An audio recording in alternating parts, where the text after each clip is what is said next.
Dormondagi kotelning xurishtirgan obyektlari. Hop, bu o'sha gilamli suvni kirishi. Bu filtr. Bu kotelga ketgan suv. Sistemani to'ldirish uchun ishlatiladi.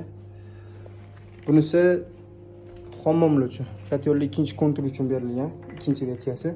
Uchinchi versiya bu boiler uchun berilgan, ko'simli boiler podpitkasiga. To'rtinchisi birinchi etaj, ikkinchi etaj sanuzellarga berilgan.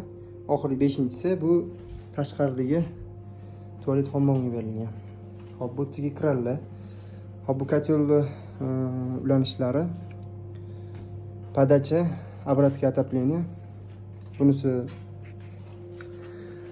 bu qismi kotelning ikkinchi konturidan ko'simli boiler orqali ishlatsa bo'ladigan qilib yig'ilgan.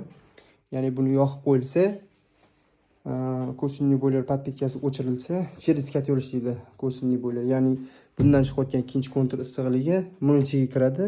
Bu yerdan ichkariga resirkulyatsiya bo'lib turadi g'o'dosiga. Hop, kollektorimizda birinchi etaj, ikkinchi etaj radiatorlar shoxlatilgan. To'pli pol birinchi etaj, ikkinchi etaj bitta. Bu yoq tomonda ko'simli boiler resirkulyatsiyasi.